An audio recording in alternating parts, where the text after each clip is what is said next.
Cette semaine, dans le balado, on tente de se reconstruire, on forge des alliances improbables et on veut raviver la flamme de la passion. Bienvenue à mon ciné balado en compagnie de Patrick Marleau et Jean-François Breton. Salut Jeff. Salut Pat. Alors, je vais laisser le soin aux gens de deviner laquelle de ces phrases appartient au bon film. Ouais, parce que je pense que ça peut tout s'intercaler. Ben, écoute, La flamme et la passion, je sais pas si je le mettrais pour Godzilla. Ben, on sent que Kong s'ennuie. Ouais, c'est vrai, c'est Il vrai. a Mais l'air pas mal au début, mais c'est pas peut-être pas la passion. Ben écoute, on y reviendra, mais le Réal disait qu'il y avait une idée déjà pour peut-être un troisième, un autre volet, fait que ça pourrait être finalement c'est une relation amour-haine là, un peu. Ouais. Faut consumer la flamme. Oui, hey, on a un commanditaire cette semaine. Je vais commencer avec ça, si tu me permets. Oui, vas-y. C'est la distillerie Stadaconé, qui est située en plein cœur de Limoilou, du quartier Limoilou à Québec, qui est un endroit à découvrir parce que peut-être vous connaissez leurs produits en SAQ, mais si vous êtes de la région, vous pouvez aller sur place. Ça fait bientôt 5 ans que Stadaconé offre une expérience immersive afin de faire découvrir son histoire et ses produits qui, écoute, long story short, Stadaconé, c'est quand même très en lien avec les Premières Nations qui étaient ici. Grâce à une visite réinventée, vous pouvez participer à un jeu d'évasion, oui, un petit escape game pour découvrir les secrets de la production de gin et déguster leurs spiritueux, liqueurs et plus encore. Et j'avais fait cette aventure-là il y a quelques temps avec des amis. C'est très léger, là, c'est pas un escape game de 1h30, là, c'est genre 15 minutes. Là. Mais quand même, c'est original comme proposition. Ouais, c'est ça, c'est vraiment le fun parce que t'es comme dans l'usine, fait qu'il y a comme beaucoup d'espace, fait qu'ils ont consacré un petit espace à ça. Dans le fond, si vous allez là-bas, vous aurez aussi la chance de voir comment sont produites les fameuses gingria, qui est comme un nouveau prêt-à-boire là, qui est très fort sur le marché. Stadaconé s'est amusé à réinventer la sangria avec justement ces prêts-à-boire à base de gin qui se distinguent grâce aux arômes donnés par de vrais jus de fruits. D'ailleurs, ils vont sortir la nouvelle gingria rosée aux saveurs de framboise, citron et de pomme grenade. En fait, elle est maintenant disponible. Et profitez-en pour redécouvrir la gingria classique à saveur de canneberge et d'agrumes et la gingria blanche au goût de pêche et de mangue. Fait que vous pouvez passer à la boutique de la distillerie Stadaconé à Limoilou ou bien vous rendre en succursale SAQ pour procurer les produits. Et petit hint, moi je suis surtout consommateur de leur gin. J'aime beaucoup leur gin. Puis quand tu gardes tes bouteilles puis tu les ramènes là-bas, je pense que tu as $2, si ma mémoire est bonne, de rabais. Fait qu'au lieu de les mettre juste au recyclage, ben on essaye là, d'implanter là, au Québec là, l'espèce de consigne généralisée, blabla, mais il y a certaines entreprises comme ça qui disent, ben tu sais, ma bouteille, moi si tu me la redonnes, ça fait mon affaire. Je la nettoie puis on la réutilise. Fait que, bref, eux, ils font une consigne sur leur propre bouteille.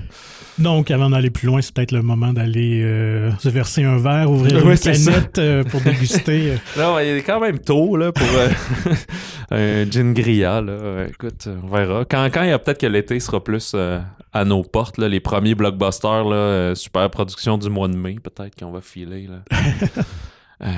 Je sais pas. Là, quel film il a l'air de faire chaud? Là? Le Cascadeur, il a l'air de faire chaud. Cascadeur, ouais, quand même. Ouais. Puis, bref. Alors donc, un petit tour d'horizon des actualités de la semaine. Hey, j'ai eu le temps d'en répertorier. Ben vas-y. Oui, OK. On avait déjà un petit peu parlé du prochain Jurassic World, de la remouture, qu'on sait pas vraiment comment ça va s'appeler encore, personne ne le sait. Là, Scarlett Johansson serait en discussion pour être dans son prochain film justement de Gareth Edwards. Ben moi, je trouve ça très excitant. Là. Je pense que surtout, ça veut dire qu'on laisserait vraiment tomber là. Ils vont donner un break enfin à Sam Neill puis toutes les autres parce que là, ils l'ont ramené puis ça a été un peu un fiasco. Ouais. Puis, fait que je pense pas qu'ils vont essayer de ramener les Chris Pratt puis les Bryce Dallas. Là, ça va être une nouvelle affaire. Mais ça va être écrit, je sais pas si tu l'avais dit, par David Coep, lui qui avait scénarisé la première adaptation du Jurassic Park original, là, du livre de Michael Crichton. Fait que c'est quand même de bon augure. Puis Gareth Edwards, ben, il est bon. Il est bon d'habitude. Oui. Fait que là, je sais pas, une grosse franchise comme ça doit être mêlant un peu, là, mais s'il donne un peu à la Rogue One, là, tu sais, fais ce que tu veux. Ben, c'était Gareth Edwards, ça? Oui, tout à fait. Okay, parce qu'il y a un Gareth Evans aussi, puis des fois, je mélange. Là. Et qui avait fait le premier Godzilla, d'ailleurs. Oui, donc, c'est vrai. Belle scène. Non, moi, je suis curieux de voir, sachant que, justement, une de ses forces, c'est le visuel, c'est les cadrages.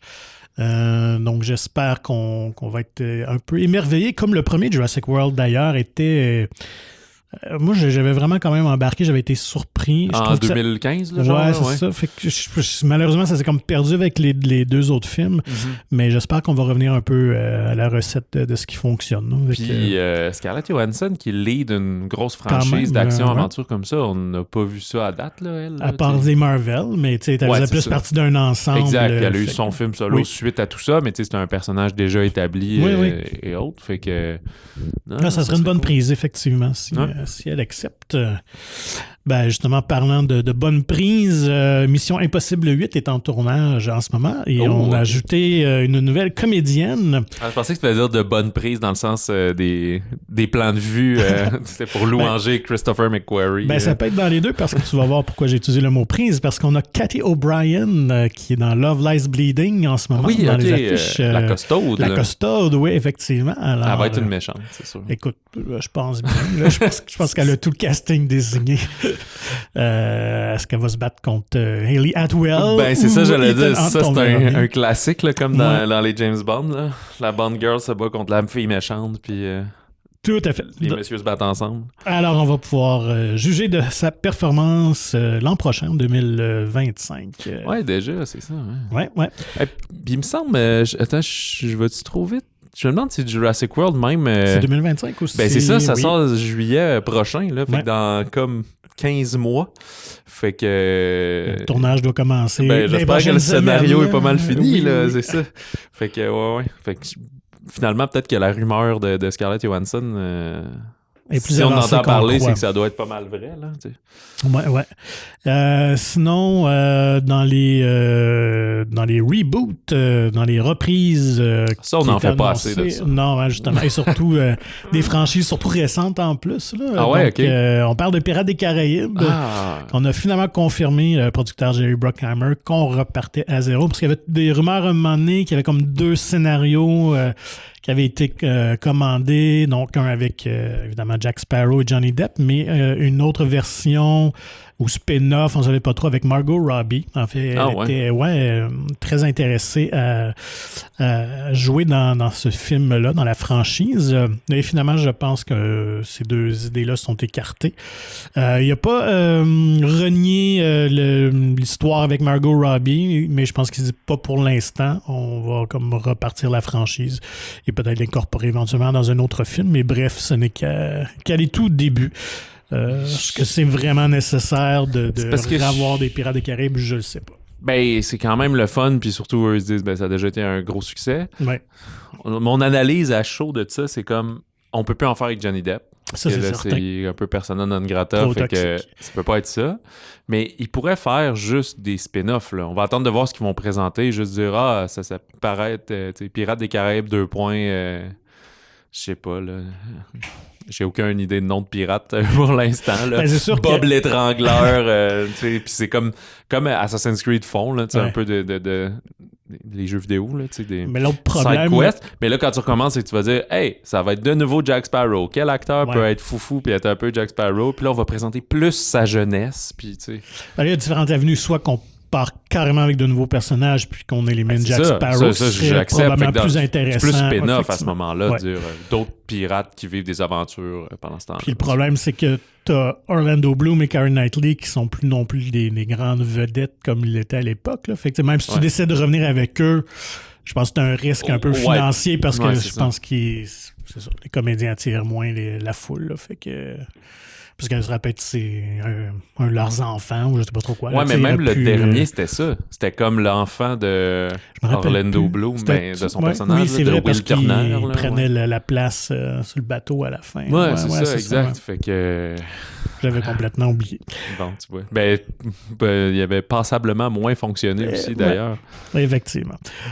Sinon, dans les annonces aussi de projets potentiels assez intéressants, Jeremy Allen White, qui est vraiment la nouvelle coqueluche chez Hollywood, évidemment, qui avait joué dans The Iron Claw dans le temps des fêtes, surtout connu de Bear à la télé. J'allais dire la pub de... Oui, mais j'oublie toujours si c'est Hugo Boss ou Calvin Klein. Là, je pense que c'est Calvin Klein, effectivement. Oui, les pubs en bobette de Calvin Klein. Exact, les bobettes blanches. Mais qu'il est vraiment excellent dans The Bear, une série que je vous invite à découvrir. Incarnerait The Boss au cinéma, donc Bruce Springsteen. Je pense que c'est un casting qui fit, qui va bien. Il va être buffé, là, mais... Ouais, c'est ça. Il va remarquer qu'il va peut-être tourner down un peu. Ouais, c'est ça. Prendre un peu de poids. Mais 2 semaines d'entraînement. Là. Mais ce qui est intéressant dans le projet, c'est que ce ne sera pas une biopic traditionnelle, Alléluia, mais ça va se concentrer sur la réalisation de l'album Nebraska en 82, qui est son 6e album, que je connais moins. Moi, je suis vraiment plus... Born in the USA, cette période-là, mais qui apparemment qui est un album phare de Springsteen, c'est comme un chef-d'œuvre. C'est pas un artiste que je connais. Moi non plus, pas tant que ça, mais donc juste cet angle-là, je pense que ça peut être intéressant. Effectivement, c'est ce qu'on reproche à beaucoup de biopic, de biographie musicale, d'être comme de la naissance à la chute. Là, avec... écoute, je vais pas être oiseau de malheur, là, mais Amy Winehouse là, qui s'en vient là, dans un mois à peu près aussi me laisse présager ce classique du début à la fin et comment les chansons arrivent à moi. Là. Et autre projet, je pense qu'il va t'intéresser celui-là aussi. Le prochain Darren Aronofsky, qui nous avait donné The Whale, qui était son dernier film, revient pour Caught Stealing, qui mettra en vedette Austin Butler. Qui, évidemment, là, il est dans tous les projets maintenant. Oui, lui aussi, avec son fade de Rota de Dune vraiment lancé. Sa carrière était déjà lancée avec Elvis, mais là, puis là, on va le voir dans les Bike Riders au mois de juin, ouais. Alors, un thriller policier qui est une adaptation d'un roman de Charlie Huston de 2004, où Butler, son personnage, est un ancien joueur de baseball déchu qui gravite autour du crime organisé new-yorkais. Qui se passe dans les années 90. Fait que là, ça va être... des années 90, c'est plus récent, parce que j'allais dire justement, tu vas voir le pinstripe de l'uniforme des Yankees et le pinstripe des vieux mafieux italiens, mais ça aurait été plus comme des années 30. Ouais, c'est ça, non, donc contemporain, entre guillemets. Mais, alors, je trouve la prémisse qui peut être assez intéressante, là, puis je vois bien Butler puis à moins qu'un film, que j'oublie un titre, mais voyons, Aronofsky n'a pas fait ce genre de film-là. Pas un peu mafieux, thriller, c'était pas ça, là, thriller psychologique, avec Black Swan, mais... Non, effectivement, je pense que c'est une première. Requiem for a Dream, ces affaires-là, des trucs anxiogènes d'une certaine manière, mais pas enquête ou... criminel, là. C'est moins ça. Fait que de voir, mais lui, c'est un mec de New York, hein, justement. Là, c'est un fait c'est bien. Il connaît comme son New York, fait qu'il fait des films à New York et tout. Il est pas dans la gang de la côte ouest, mettons. Non, vraiment pas. Donc, fait que ça, j'ai hâte de voir, mais il n'y a pas de date de sortie encore annoncée. Là, on fait le tournage pas débuté non plus. Fait que j'imagine quelque part automne 2025. Là, ça serait très réaliste, j'ai l'impression. C'est ça. Avant ça serait surprenant, en effet. Ouais. Je pense qu'on va peut-être le placer dans les films à Oscar. Oui, exactement. Ça sonne ça. C'est certain que ça sort à l'automne, comme pour être dans ceux qu'on a en mémoire à la fin, etc. Avais-tu d'autres actus? Non, on peut juste parler rapidement pour les amateurs du Spider-Man de Miles Morales. En ennemi, je vais te laisser aller. C'est Sony et toute la gang qui font ces films-là ont mis gratuitement sur la chaîne YouTube de Sony un court-métrage de 7 minutes qui s'appelle The Spider-Within a Spider-Verse Story. Écoute, je crois pas qu'il soit disponible en français. Là. Je pense que c'est juste en anglais. Il aurait fallu que j'aille fouiller sur ce qui est sur Sony, la chaîne Sony Canada ou Sony Québec. Là, je sais plus comment elle s'appelle. Mais bref, c'est comme un court-métrage pour sensibiliser à un peu la charge mentale, puis la santé mentale, l'anxiété et tout. Fait que c'est en partenariat avec le fonds Kevin Love, qui est un joueur de basketball, qui est une initiation justement à but éducatif, là, qui s'appelle #The Hero Within, donc le héros en nous. D'où le jeu de mots avec The Spider Within pour ce court-métrage-là. Fait que tout le monde a des difficultés, tout le monde passe à travers quelque chose, même les super-héros comme Miles. Fait que c'est un peu tout petit truc où il fait des genres de cauchemars puis que ça va pas bien puis il se met à parler avec son père. Fait que, ça se passe pas après le deuxième film. Ça se passerait comme entre le premier puis le deuxième film, là, par un soir de même où il arrête pas de combattre le crime, mais on le voyait, là, c'était quelqu'un qui avait ces enjeux-là. Il est en retard à l'école, il est jamais assez là partout parce qu'il essaie de combattre le crime en secret au travers de tout ça et tout. Là. Fait que c'est juste comme ça. Quand ça va pas, il y a sûrement quelqu'un à qui tu peux te confier puis juste discuter sans nécessairement... Des fois, le court-métrage va pas jusque-là, mais des fois, il n'y a pas de solution à des problèmes, mais juste de parler des problèmes. Ça peut faire du bien de te sentir écouté. Oui, tout à fait. Exact. T'sais. Fait que, bref, c'est quand même très sympathique. Puis c'est 7 minutes. Dans le fond, ça doit être 5 minutes et demie, là, si t'enlèves les génériques et tout. Là. Fait que, mais j'étais content de revoir l'esthétique. Le traitement sonore, ils l'ont remis. Il y a encore un petit segment où il écoute avec ses écouteurs du gros beat rap et tout. Là. Ça me donne hâte aussi. Ben, c'est une super belle œuvre. Puis, tu sais, ça coûte quand même cher, là, même un 7 minutes. Là, ça a dû leur coûter 3 millions, là, cette affaire-là. Là. Fait que... c'est cool qu'il a offert ça pour aider la cause, mais ça me donne aussi hâte au prochain film, mais qui est comme pas confirmé sur quand il serait et quoi que ce soit. Là. Non, moi aussi, j'ai bien hâte, je l'attends impatiemment. Mais effectivement, je trouve que c'est une très bonne idée et c'est un personnage qui s'y apprête bien aussi. Un ado... on peut faire tous les liens. C'est ça. Fait que non, belle initiative, puis très bien fait, effectivement. Fait que montrez-le à vos ados. Assurément, ça vaut la peine. Dans les bandes annonces cette semaine, moi, j'en ai relevé 2 plus importantes. Ouais, ben, il y en a 2, 3. On commence par lesquels? Ben, moi, c'est un film français qui m'a surpris, Le Comte de Monte Cristo. Pourquoi cela m'a-t-il surpris? Parce qu'il n'arrêtait pas d'être annoncé ici pour le Québec. Ben, je pense qu'en France, ça sort en avril. Mais pour le Québec, ça fait un bout que le distributeur parlait de le sortir à Noël prochain. Oh, OK. Puis finalement, il y a eu Bing Bang, un communiqué de presse. Non, finalement, ça sort au mois d'août. Fait qu'on y aura droit plus vite qu'on espérait ou qu'on pensait. Et ça met, il y avait quelques détails, on avait déjà peut-être discuté ici, là, ou sinon juste professionnellement, mais c'est Pierre Ninet qui va jouer c'est quoi, ce fameux comte de Monte Cristo, j'imagine que c'est le personnage principal. Honnêtement, je connais pas l'histoire, j'ai jamais vu les autres adaptations avec Jim Caviezel puis ces affaires-là. C'est un Depardieu qui en a fait marquante aussi, mais en fait c'est un homme, ça se passe pendant les guerres napoléoniennes, et lui il débarque, je me rappelle plus trop dans quel coin, puis il s'apprête à se marier et il va être enfermé, emprisonné en fait comme collaborateur de Napoléon, là, parce que c'était à l'époque où Napoléon divisait encore le peuple français et tout ça. Et puis, je pense qu'il est incarcéré comme 14 ans ou 15 ans.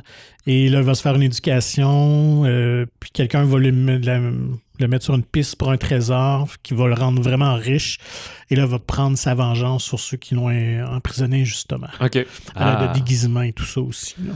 Fait que c'est Pierre Ninet, là, une des coqueluches françaises, qui va jouer ça. Il a quand même fait un peu de film, un petit peu action, là, pas autant qu'à PAP que ça, là, mais... il en a quand même déjà fait quelques faits d'armes avec Anaïs de Moustier, Laurent Lafitte, Bastien Bouillon, là, qu'on avait vu dans La Nuit du 12. Et je n'avais parlé, je pense, la semaine dernière, Pierre Francesco Favino, qui est dans Dernière Nuit à Milan. Fait que d'après moi, il va quand même être un des méchants. Je sais pas, à moins qu'il soit un allié, là, une espèce de comte italien, je sais pas trop. Mais c'est que ça va être écrit et réalisé par Mathieu Delaporte et Alexandre de la Patelière, hein, qui, eux, ont aidé à la scénariser le diptyque des Trois Mousquetaires. C'était pas eux qui réalisaient, mais là, ils vont réaliser Monte Cristo. Fait qu'on est un peu dans la même veine de cap et d'épée et tout. Ben, c'est du même auteur, en plus, Alexandre Dumas. Voilà. Fait que c'est comme la France s'attaque à ces grands romans classiques-là. Fait que... Puis là, ça, c'est un seul volet, là. Ça sera pas en 2 films, mais... Fait que, moi, j'ai bien hâte de voir ça. Ça sort le 16 août, finalement, au Québec. Sûrement une sortie très large en vue.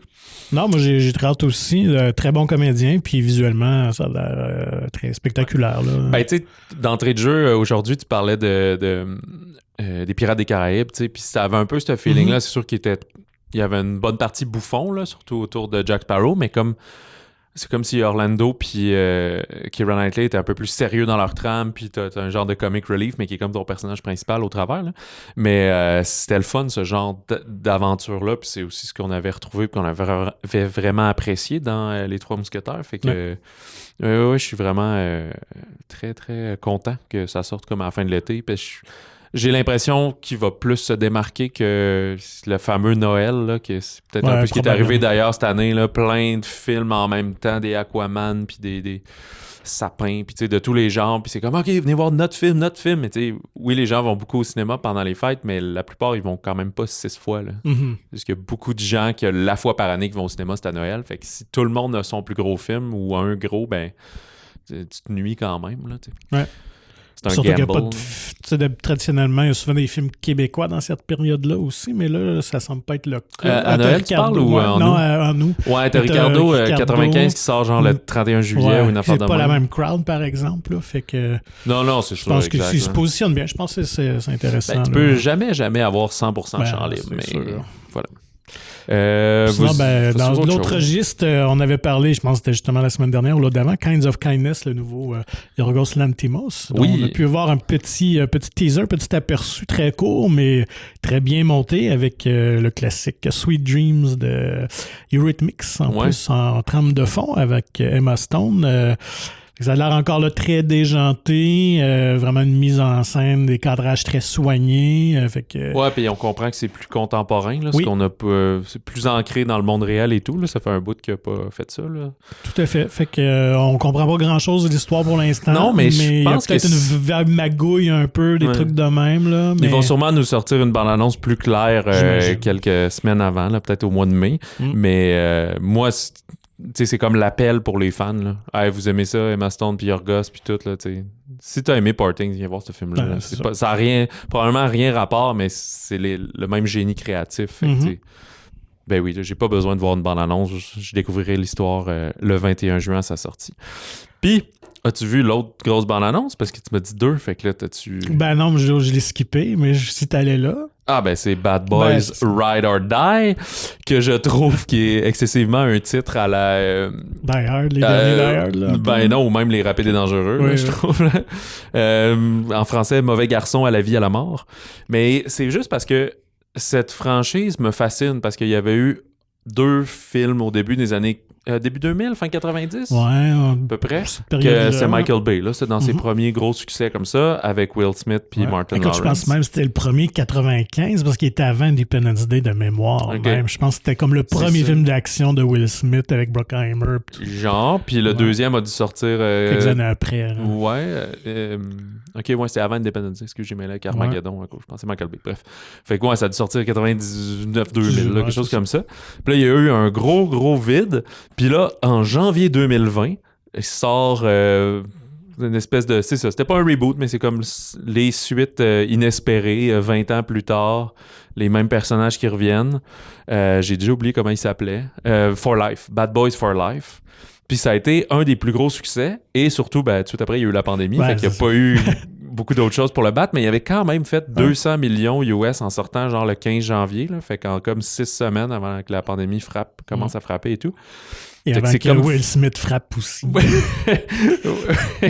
Oui, mais fait que c'est comme phénoménal là, pour un film d'action de même que tu dis hey, c'est une affaire de... Tu sais, la nostalgie, c'est payant, mais pas toujours. Là.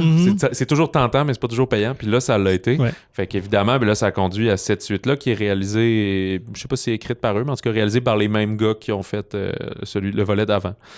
Fait que... Mais c'est une série que j'ai comme jamais écoutée. Ben moi non plus, je dois confesser. c'est pour ça que tu n'as pas parlé. Non, c'est pour ça que je peux aller avoir bande-annonce. Mais c'est parce que moi, c'est plus... Il y a un sujet fascinant là-dessus, tu sais, c'est que c'est un truc qui a déjà marché, ça a eu certains hits, et Will Smith est vraiment une vedette, là, quand même plus que Martin Lawrence au niveau cinéma. Là. Puis là, il n'y a rien, puis fait que là, 20 ans plus tard, sort ça en janvier. Tu sors pas des coups de circuit en janvier d'habitude. Tu peux en faire, mais c'est pas tes meilleurs frappeurs, là, si on met ça en termes de baseball. Là.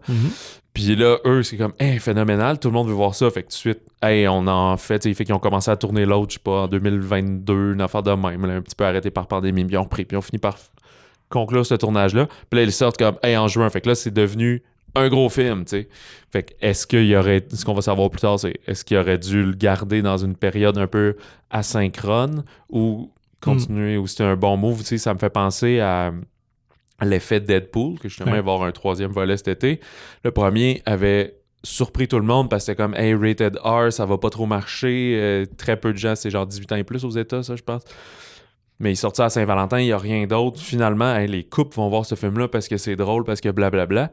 Fait que là, le deuxième volet, plein milieu de l'été en juillet, mais là, il avait fait moins fort. Mais là, tu vois, depuis que là, maintenant, c'est Disney qui a les reines, mais eux, ils vont quand même pour l'été, mais ils sont encore plus puissants. Avec l'été atypique qui se présente, il y a moins de gros films à cause de la grève et tout ça. Je pense qu'honnêtement, Bad Boys se positionne bien parce que de mémoire, t'as le cascadeur de Fall Guy au mois de mai. Ouais, mais c'est comme 5 semaines avant, fait que c'est plus un enjeu. Puis après, t'as Deadpool qui va être plus fin juillet. Ouais, il est 26 juillet, il est vraiment tard. Fait qu'il y a comme rien entre les deux de ce genre-là de mémoire. Là. Ben c'est parce que nous, on écoute beaucoup de films, mais je le sais pas pour les publics cibles, mais tu sais, 24 mai, donc 2 semaines avant, t'as Furiosa. Mais je suis pas sûr que c'est tout à fait peut-être le même genre. Ouais. Puis, on est plus dans la comédie d'action classique, là, fait que... Ouais. Non, moi, je pense qu'il... Ouais, d'espèce de duo qui s'engueule tout le temps, mais que finalement, ils sont amis. Là, bien sûr. Puis là, ça fait comme 30 ans qu'ils font ça, leur personnage. Les body cop movies, c'est la formule... Voilà. Mais comme L'Arme Fatale, tu sais. Ben mais l'effet marche beaucoup sur le premier, parce que c'est la rencontre. Mm-hmm. Mais après ça... C'est une vraie amitié, finalement. Ouais. Là. Mais dans ce cas-là, je suis plus sûr qu'ils jouent comme eux qui devraient pas être ensemble. Là. Ils ont l'air d'être... de se tenir tout le temps ensemble, les personnages, évidemment, même quand ils travaillent pas, là, mettons. Ils sont vraiment amis plus, je pense. Je pense que j'ai écouté le 1 puis le 2 à un moment donné pendant la pandémie. Genre, c'est un classique, puis pour vrai, je pense que je m'endormais toujours dessus, puis j'en ai aucun souvenir. Puis, mais écoute, j'aime ça quand même, des sagas puis des sagas puis des séries. Puis là, maintenant qu'on a le podcast puis tout, ben on va sûrement couvrir quand même la sortie. Fait que... T'auras pas le choix de te relancer. Ben, je pense que je vais me taper les 3, mais écoute, moi aussi, je ferai pas ça en fin de semaine. Là. Je vais attendre en mai, là, peut-être, 2-3 semaines avant. Là. Est-ce qu'on va faire un épisode spécial... Bad Boys ou un spécial Will Smith? Je sais pas s'il y a un spécialiste qu'on connaît, là, un grand défendeur de cette franchise-là. Ou le combat des franchises de Body Cop. Ça pourrait être ça. Ça pourrait être. Ouais. Toi, ça serait L'Arme Fatale, je pense. Ouais, pas mal certain. Là, ouais. Moi, je suis la génération Rush Hour aussi. Ouais, c'est vrai que c'était... Je sais pas si j'irais au bat pour eux, mais... Ouais, je sais pas si ça a bien vieilli. Dans les deux cas, les Lethal Weapon, j'avais écouté les deux premiers 4-5 ans. Le premier vieillit toujours bien parce qu'on est moins dans la comédie, le premier. Fait que je trouve qu'il vieillit quand même très bien. Puis on a tendance à oublier, mais ça se passe dans le temps de Noël. Fait qu'en théorie, ça pourrait être un film de Noël. On cite souvent Die Hard. OK, mais sur quoi? Sont en LA, genre? Ouais, c'est ça. Fait que pas de neige. Mais Die Hard non plus, il n'avait pas de neige. Mais Body Cop, Bon Cop, Bad Cop, c'est notre succès du Québec. Donc, allons-y avec les sorties de la semaine. Fin de semaine Pascal. Pas de film religieux, pourtant. Ben, écoute, c'est sûr qu'il y en a. C'est juste que c'est pas des grosses sorties larges, mais je suis convaincu Aux États-Unis, il doit y avoir un... Ouais, il peut pas avoir une année où, à part qu'on célèbre pas quelque chose de religieux, là, au box-office, là, dans les dernières semaines, c'était The Chosen, là, qui est la grosse série. Puis là, c'est tout le temps au mois de mars, comme avant qu'ils sortent les... février-mars, les épisodes, mais en bloc, là, 3 épisodes à chaque semaine. Puis ça fait quand même genre 8 millions au box-office pour aller voir une série sur Jésus. Mais... Non, c'est malheureusement, depuis la Révolution tranquille, on n'est plus tant intéressé au Québec. Non. C'est clair qu'il y a des gens que ça les intéresserait, mais c'est pas assez pour que le marché s'emballe. J'ai connu la belle époque du Jésus de Nazareth qui était diffusé à la télé en une journée, 6 heures de temps. Ouais, où il n'y a pas les 10 commandements souvent. Ouais, les 10 commandements, c'est Ben Hur et tout ça. Là, mais mais Ben Hur, c'est religieux à fond, le film? Ouais, je pensais que c'était un genre de gladiateur, j'ai jamais vu. Non, il croise quand même Jésus là, dans le film. Là. C'est pas un caméo de Jésus. Présent. Ça fait longtemps que je l'ai vu. C'est-tu Richard Pryor qui jouait? mais il y a quand même un lien avec la religion un peu. OK. Ben, d'abord, on parle de quoi si on n'a pas de film religieux? Allons-y avec le film, je pense, pour nous, peut-être plus attendu pour une frange, tout dépendant où vous vous situez. Mais allons-y avec Hôtel Silence de Léopold, quand même. Parfait, que je savais vraiment pas sur lequel tirer avec autant de réserve. T'avais comme le pied sur l'accélérateur puis sur le frein en même temps. Qui met en vedette Sébastien Ricard, mais aussi pour la première fois à l'écran, Lorena Hanshin, qui est une actrice suisse, mais on retrouve Irène Jacob, Louise Turcot, Paul Amarani, des faces connues. On suit le personnage de Jean, joué par Sébastien Ricard, qui est vraiment hanté par une espèce de mal de vivre, de spleen. Puis qui commence sérieusement à songer à mettre fin à ses jours. On comprend qu'il se remet pas trop de sa séparation avec sa femme, même s'il y a des bons liens avec sa fille, il est quand même un peu distant, là, à un moment donné, elle a genre 20 ans, fait qu'elle est plus à la maison, etc. Fait qu'il se sent pas mal seul. Fait que, un peu sur un élan rapide, il s'en va dans un pays d'Europe qui vient de sortir de guerre, donc tout est dévasté. Un peu dans le but de mettre fin à ses jours, un peu dans le but de mettre fin à ses jours en se disant comme, je pense que ça va être moins un poids si je fais ça ailleurs en cachette un peu que dans mon salon quand ma fille peut arriver, tu sais. Fait que, mais il va rencontrer quand même des gens là-bas, des gens qui vont démontrer une espèce de résilience naturelle, puis une force de vivre. Puis là, au contact de ces gens-là, malgré lui, peut-être qu'il va se laisser prendre à retrouver goût à la vie. C'est une adaptation du roman Ur de l'islandaise Audur Olafsdottir. Puis je pense que c'est la première fois sais-tu qu'elle laisse adapter un de ses romans, ou même c'est ce roman-là que plein de monde voulait, mais qu'elle a juste accepté? Un de ses romans, elle n'a jamais accepté tout court. Ouais, elle ne voulait pas. Et j'ai vu une entrevue, elle s'est laissée convaincre parce que apparemment, elle aime le cinéma québécois. OK. Bon, probablement que ça se limite à du Xavier Dolan, genre qu'elle a vu. Peut-être du Denis Arcand. C'est ça, peut-être. Donc, bref. Et lorsque Léopold l'avait contacté, elle est allé regarder quelques-unes de ses films, puis finalement, elle lui a dit d'accord, je te laisse. Je te donne ma bénédiction, tu peux en faire ce que tu veux. Ah, c'est ça. Mais c'est quand même un gros coup pour Léopold, parce que le roman, écoute, a été traduit dans plusieurs langues, vendu à plusieurs millions d'exemplaires, avait gagné comme le Grand Prix littéraire islandais et tout ça. Là, fait que quand même intéressant qu'elle s'attaque à un roman de la sorte. Elle le transforme, elle contextualise évidemment dans un ton québécois, là, évidemment. Là. On a fait un épisode spécial sur le film qui, en fait, je suis mêlé, mais je l'ai mis en ligne. Oui, c'est déjà en ligne. Puis dedans, on lui a posé la question. Il y avait Léopold, Sébastien, puis Lorena aussi qui étaient sur place. Puis ça m'a rappelé aussi parce qu'elle a écrit une lettre très personnelle à l'autrice. Puis c'était pas aussi quand on avait parlé, mais pour Chien Blanc, là, Anaïs Barbeau-Lavalette, c'était-tu elle aussi qui avait comme pour avoir les droits là, du fils de Romain Gary et tout, c'était comme vraiment compliqué. Puis elle a fini par juste aller comme cogner chez eux. Puis des histoires de même de. Non, ça c'est parce existe que quand même. Je veux vraiment mettre ça ma job, c'est de mettre des histoires à l'écran, puis je la vois, je le sais comment le faire, faut que je le fasse, fait que c'est quand même captivant ces affaires-là de batailler, tu sais. Vraiment. Parce que, en tout cas, vous verrez cette semaine dans d'autres films qu'on parle que c'est plus l'inverse. Voici un scénario que je pense qu'il est fini, vas-y, fais un film, tu sais. Mais l'autre, c'est plus, non, j'ai une bonne histoire, je veux en fait, t'as une bonne histoire, je veux l'adapter. Puis, écoute, je mentirais pas, je pense que pour un public un petit peu plus âgé que moi, mettons. Peut-être toi. Toi, t'es un peu plus vieux. Ça doit être... c'est ça. Je rentre dans ce public cible-là. C'est ça. Des vieux de 40 ans et plus. Là. Non, je déconne, là, mais tu sais, il y a des choses vraiment belles. La DA est exceptionnelle là-dedans. Ils l'ont dit un peu dans l'entrevue, mais sans trop se mouiller. Là. Ils voulaient, parce que on le sait pas son où dans le film, puis elle dit c'est important qu'on le sache pas pour pas comme identifier ça puis stigmatiser à dire c'est bien, ils sont dans je sais pas trop mais quel pays qui vient de sortir de guerre. C'est plus comme dans un endroit un peu fictif mais que c'est sûr que ça existe parce que là tout le monde parle français dans le film, tu sais. Ouais. Ça demeure quand même intemporel avec cette approche-là aussi là. Si tu l'attaches à une guerre qui a eu lieu, le film peut perdre un peu de sa puissance là. Mais on devine, les gens parlent français mais t'as un côté, je trouve, un peu Europe de l'Est.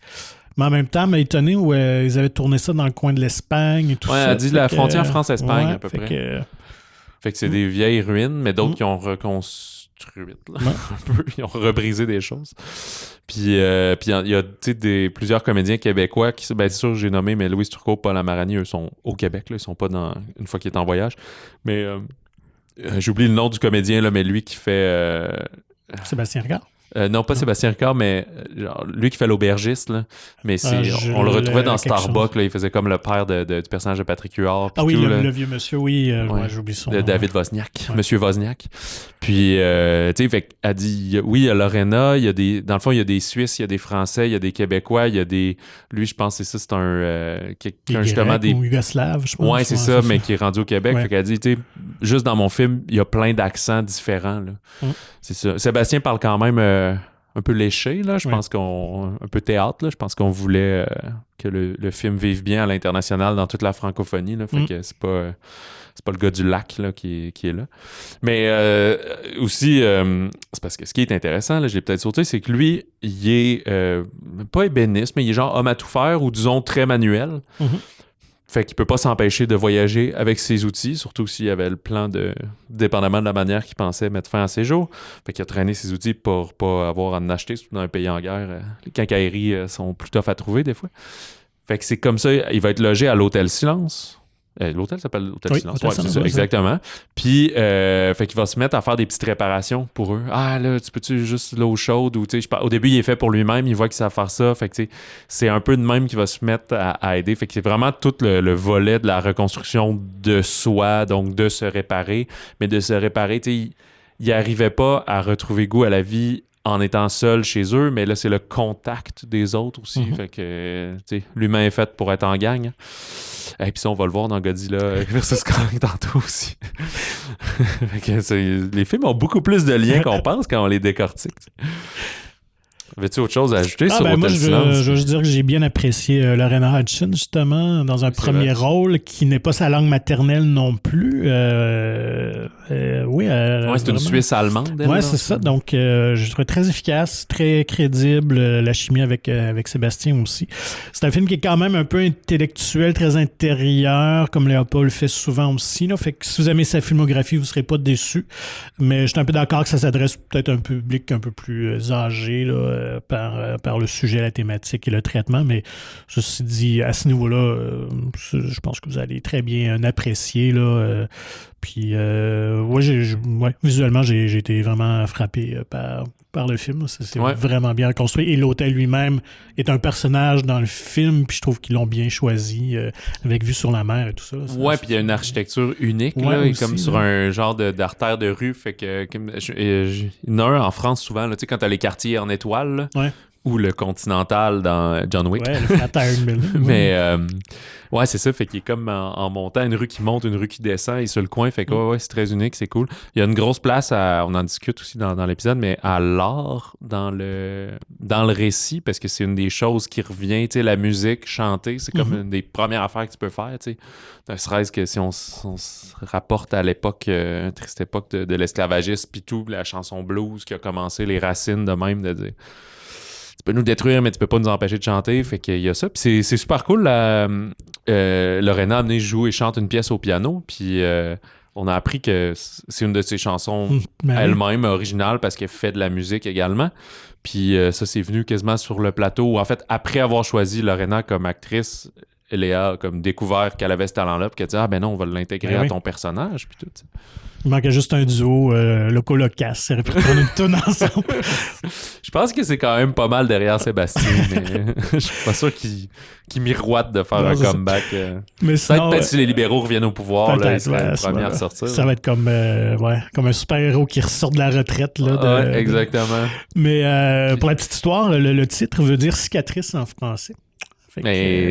Parce que c'est un personnage, je pense, qui a plein de...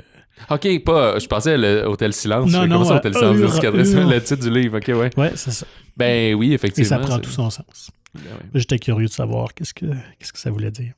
Alors, ça beaucoup moins de syllabes.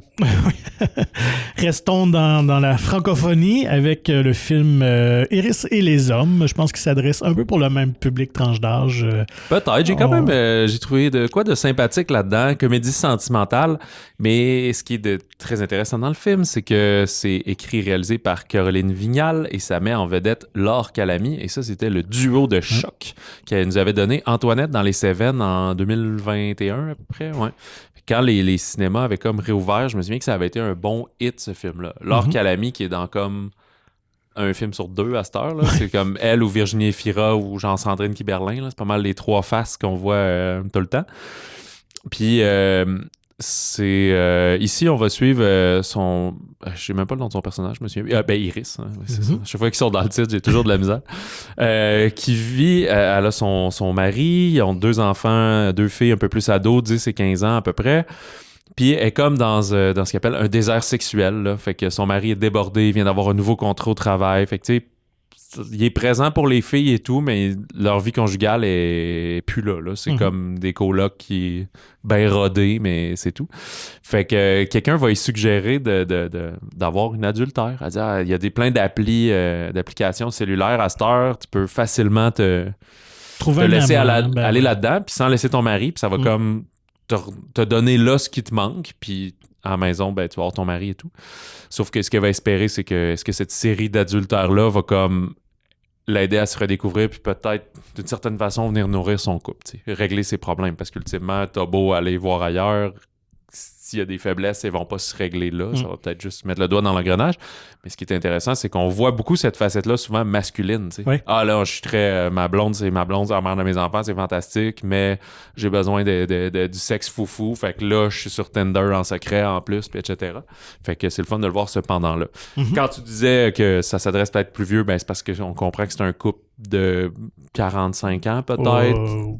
Début cinquantaine, moi je pense. Ben lui, il a l'air un peu plus vieux. Je sais pas si Laure a pogné 50 ans, mais en tout cas, qui ont dû avoir si on a des enfants de 10 puis 15 ans, elle peut pas avoir 52. Ça fait. Fait que moi, je pense qu'il y a plus comme 45 maintenant. Mon Dieu, que je suis rendu vieux. Mais... Et voilà. Fait que, tu sais, c'est quelque chose d'assez léger, mais ce qui est le fun, c'est que je trouve que la sexualité est comme pas cachée. Bien, évidemment, elle est au cœur du récit, mais on en montre beaucoup de quelqu'un qu'on comprend que son personnage a été longtemps un peu prude, chaste, puis là, elle s'émancipe plus tard dans sa sexualité, mais elle va tomber aussi des fois avec des dates qui sont un peu trop intenses pour elle, là, finalement. Là, rien qui tourne au drame, mais d'être comme, OK, je veux bien explorer la sexualité, mais il y a des affaires qui m'intéressent pas pour autant. Là. C'est pas 50 Shades of Grey là, qu'on va dans tout, puis... Bref, j'ai jamais vu les 50 Shades of Grey, cela dit. Tu manques rien, je te confirme. Ah, t'es as vu, toi? Ouais. Ouais, je pense que c'est des trilogies un peu risibles, finalement. Oui. Ben, c'est comme... C'est une parenthèse. C'est comme du faux BDSM, là, j'ai cru comprendre. Là, c'est ça. Les fans de sadomasochisme et tout sont comme... Ben non, c'est pas comme ça que ça marche, puis c'est vraiment ça. Fait que c'est comme une idéalisation de ça, là. Ouais, qui s'adressait beaucoup au public qu'on a nommé Soccer Mom, donc les mères. Ouais, ok, c'est ça. Là, qui est-ce que pris nous, dans le quotidien, la famille. Ouais, bref, Laure, elle a 49 ans, finalement. Ah, OK. Mais oui, non, c'est ça. Effectivement, l'idée est intéressante de renverser un peu cette situation-là. Elle est toujours très bonne, comme dans tout ce qu'elle fait. Ouais, vraiment, comme...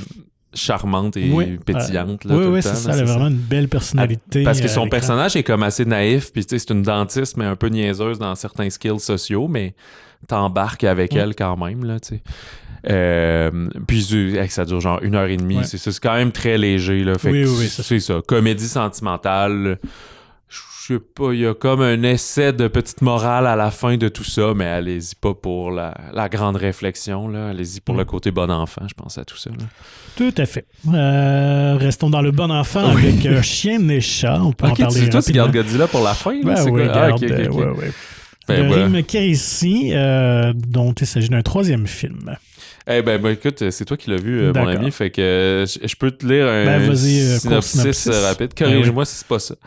La propriétaire d'une chatte célèbre sur Instagram et un voleur de bijoux dont le chien a avalé un rubis font équipe quand leurs animaux respectifs s'échappent de leur cage à l'aéroport. Donc, leurs animaux respectifs en CGI. Ouais, c'est ça. C'était voulu. Rim Casey avait ce désir-là depuis très longtemps de faire un film hybride de humains et animaux en animation comme il se faisait à une certaine époque, beaucoup aux États-Unis. Là. Mais tu sais, genre Tom et Jerry, mais c'est parce que c'est pas de l'animation tout à fait comme Roger Rabbit. Là. Non, c'est de l'animation style Garfield. Puis c'est quoi, il Il y en a eu plein, là. Je pense qu'il y en a même eu c'est des chiens et des chats aussi. Il y en a beaucoup en TV Movie et tout.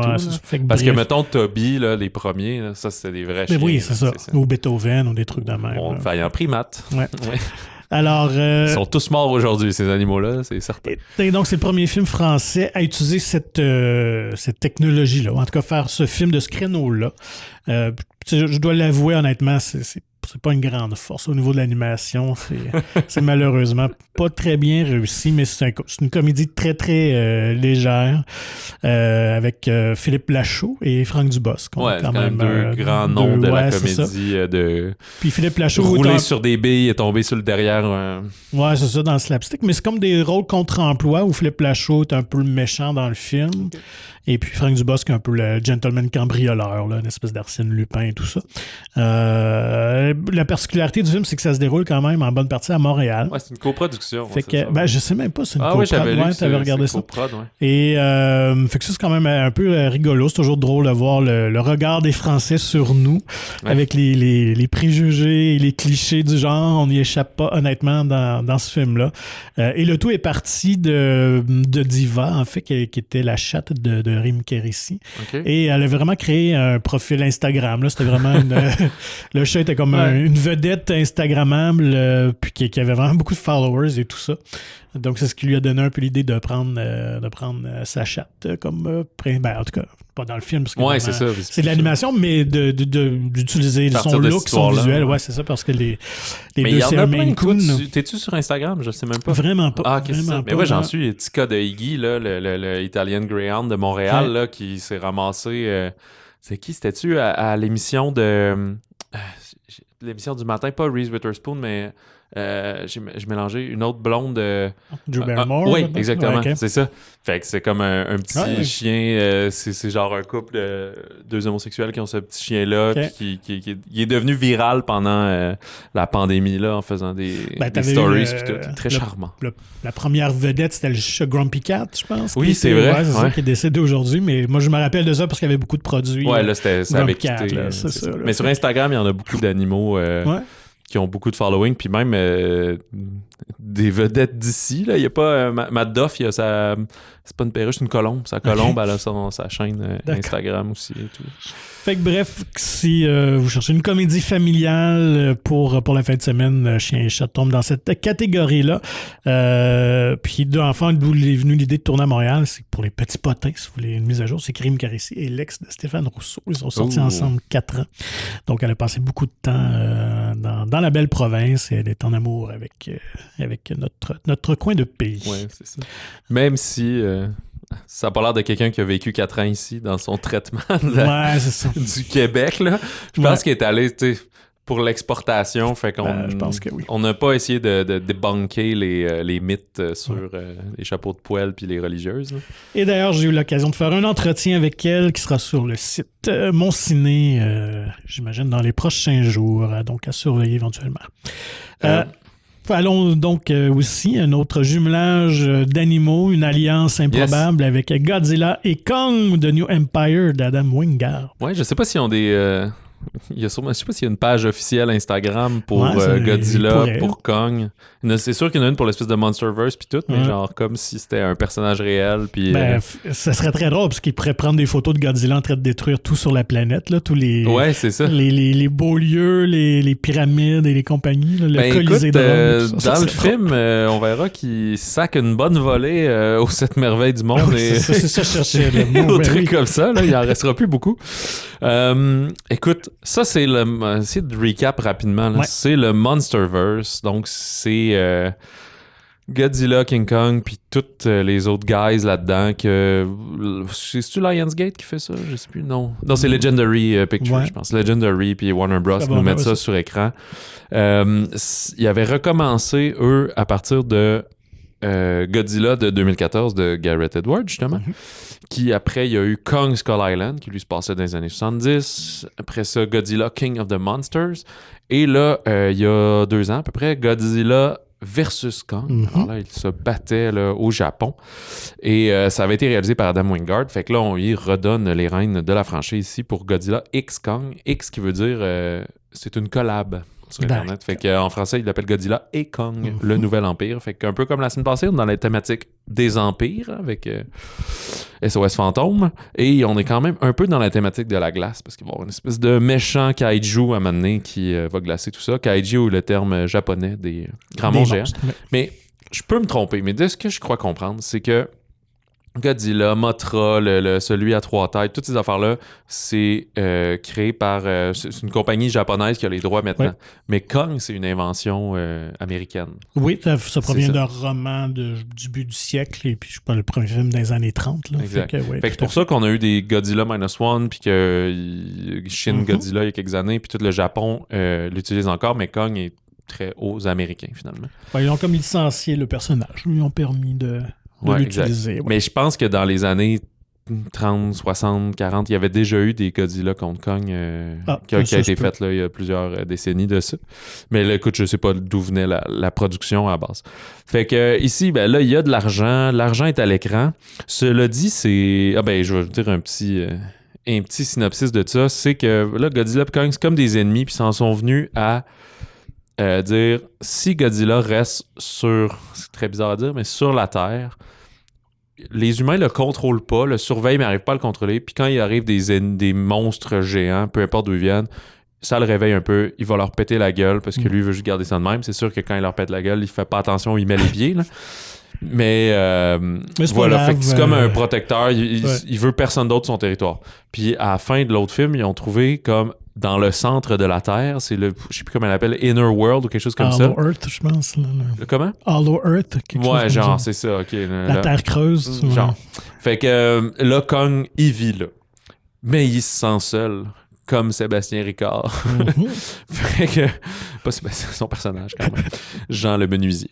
Mais ouais, c'est ça. Fait que là, il se sent seul, puis tout. Puis ce qui va arriver, c'est que par un malheureux hasard, il va réveiller un autre méchant singe caché quelque part dans une caverne ou autre surprise. Et là, ben ça va mettre le monde en péril. Fait que Kong va devoir aller chercher une alliance avec Godzilla. Mais c'est comme quand tu vas chercher l'ennemi de mon ennemi... Non, d'habitude, on dit l'ennemi de mon ennemi est mon ami, mais là, c'est plus l'inverse. Les deux ennemis vont s'affronter contre un plus grand ennemi qui pourrait être redoutable pour les deux parce qu'il faut qu'ils s'unissent, etc. C'est comme un Royal Rumble pour les amateurs de lutte. Ouais, c'est ça. C'est juste que le ring, c'est comme toute la Terre et même l'intérieur de la Terre. Il va y avoir une couple d'humains au travers de ça, moins que dans les films précédents, ce qui est moins chaotique et ce qui est bien. Rebecca Hall reprend son rôle. On a l'arrivée de Dan Stevens aussi en espèce de... Je sais pas trop c'est quoi. Scientifique, vétérinaire, gangja. Surfer. Ouais. Qui se fait traiter à un moment donné de genre de Ace Ventura, puis c'est vrai qu'il y a le look un peu, là, avec ses chemises hawaïennes là-dedans. Et Brian Tyree Henry reprend son rôle là, d'espèce de podcasteur conspirationniste et tout, qui avait aidé à debunker, à mettre au grand jour là, tout le scandale. Dans le dernier film, il y avait beaucoup de trames comme ça. Là, on est plus straightforward. On est beaucoup avec aussi la fille adoptive là, du personnage de Hall, qui est comme une des dernières... la dernière qu'on connaît, personne des Premières Nations du clan de genre First Skull Island puis toutes ces affaires-là qui peut contrôler Kong. Fait que elle aussi cherche sa place sur la Terre maintenant. C'est une humain bien normal à part de ça. Fait que là, elle va les aider là-dedans. Ils sont beaucoup au centre de la Terre, là, dans le Hollow Earth, à gérer ça, puis aider Kong what the funk. Puis il arrive, comme on le voit dans la bande-annonce, un autre petit singe aussi qui va peut-être aider Kong à être moins seul. Écoute, on s'attendait pas à grand-chose, mais c'est pas... Faut pas jeter le bébé singe avec l'eau du bain. C'est-à-dire, c'est le film qui a coûté le moins cher de la franchise Monsterverse à date, là, depuis qu'ils ont fait ça depuis 2014, depuis 10 ans. 135 millions quand même, mais l'argent est à l'écran. Les effets sont vraiment bien faits. C'est sûr que je sais plus si je peux dire que je suis épaté parce qu'il y en a tellement des films à grand déploiement. Souvent, c'est plus l'inverse. Quand c'est un peu en dessous, tu fais ça passe mal. Mais je trouve que les trucs sont cool. Il y a assez d'effets flyés, là, quasiment psychédéliques. Beaucoup de couleurs fluo. Tu sais, même dans la musique, je pense qu'il aurait voulu que ça soit dans les années 80. Mais c'est contemporain, mais avec une stylistique. Puis, beaucoup de synthétiseurs. Hein. Ouais, c'est ça. Stylistique visuelle et audio, très rétro. Puis, tu vas pas pour les acteurs. Là. Ce film-là, il se passe des événements puis des combats d'animaux géants pendant, mettons, 15 minutes. Puis après, à chaque fois que les humains parlent, c'est pour réexpliquer qu'est-ce qui vient de se passer pour être sûr qu'on comprend bien, puis dire qu'est-ce qu'ils vont faire. Ouais. C'est juste de l'exposition, tu sais, puis des petites blagues. C'est pas mal ça, surtout que le podcasteur Brian Tyree Henry a comme...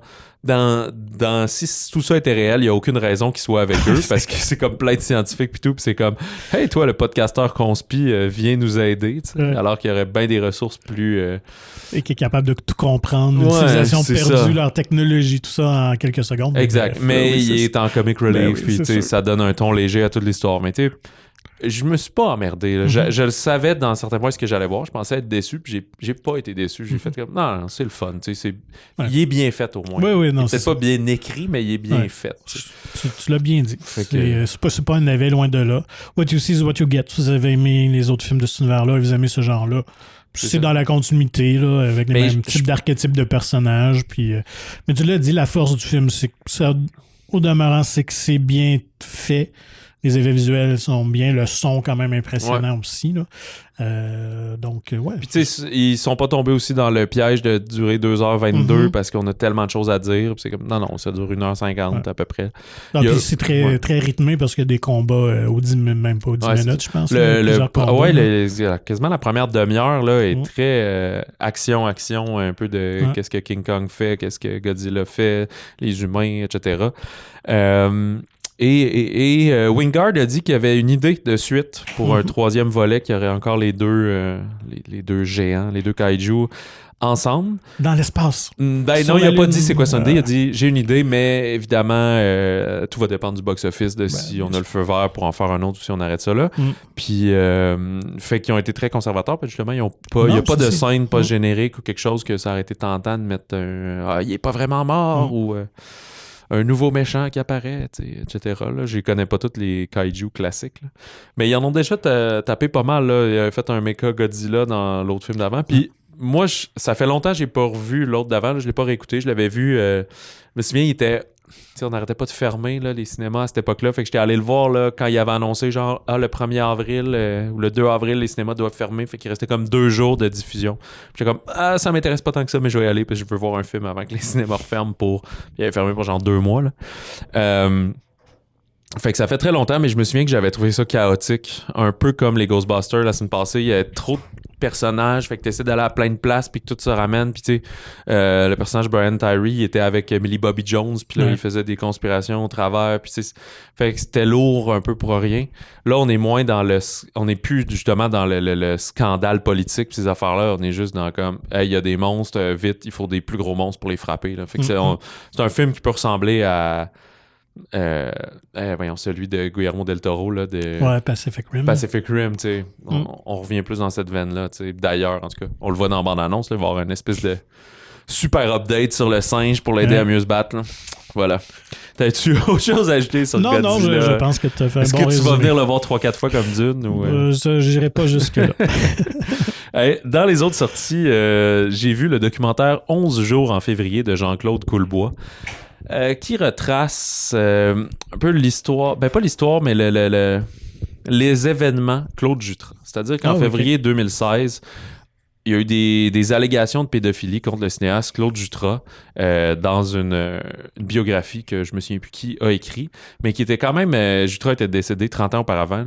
Il s'était enlevé la vie, mais c'est assez tragique quand même. Fait que c'est comme en 11 jours, tu sais, il y avait les prix Jutras, il y avait les parcs Jutras, il y avait une statue, il y avait une coupe d'affaires à Montréal et tout. C'était vraiment gros. C'est un des cinéastes, tu sais, pionnier, un fleuron, là, tu sais. C'est pas juste comme, il était le premier à faire des films, mais il était vraiment bon, là, tu sais. Honnêtement, j'ai jamais vu, là, mais tu sais, mon oncle Antoine, puis tout, c'est encore vu comme des succès. Puis le film a pas la capacité de dire si c'était vrai ou pas, mais rappelle juste comme... C'est en quelle année, ça? Je me rappelle plus. C'est en 2016. 2016. Ouais. Fait que c'est juste comme... C'est capoté qu'en 11 jours, il y a eu une espèce d'effet d'entraînement, boule de neige, qui a fait disparaître Claude Jutras de partout, tu sais. Puis...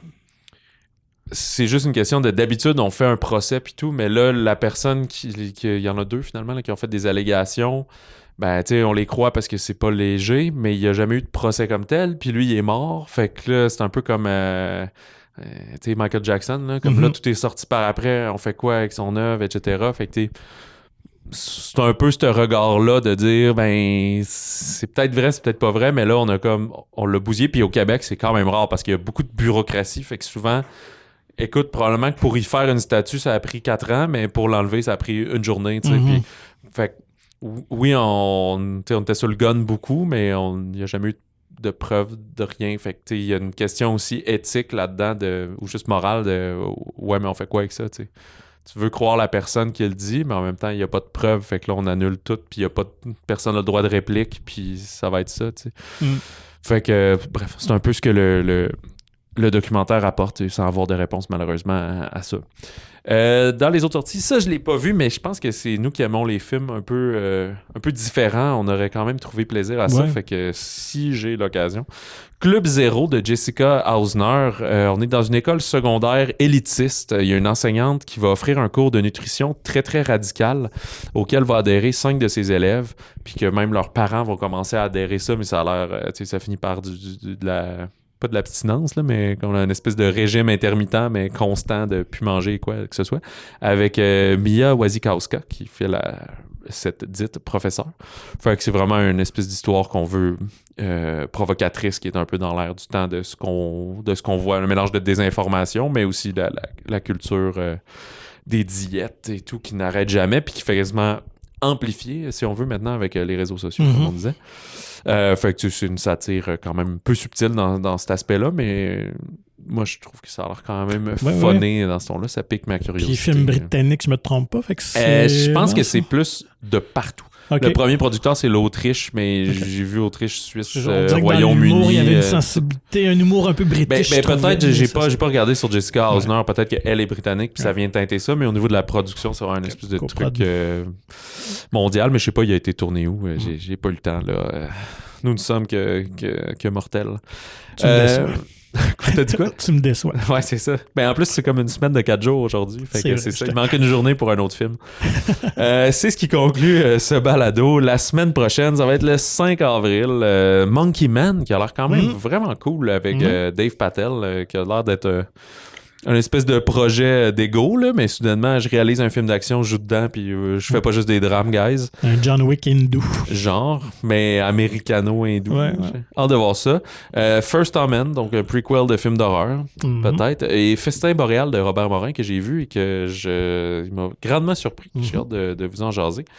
D'ici là, contactez-nous comme d'habitude au balado@monciné.ca et on vous invite à vous procurer gratuitement le magazine Mon Ciné, qui est disponible en version numérique ou physique dans votre cinéma favori de la province, et visitez le monciné.ca pour plus d'informations et pour d'autres articles comme celui que tu feras avec Rim Kérissi.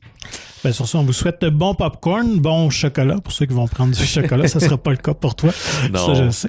Évidemment, bon film aussi. Et puis, si jamais il y a une grosse créature qui se présente dans votre ville, who you gonna call? Godzilla.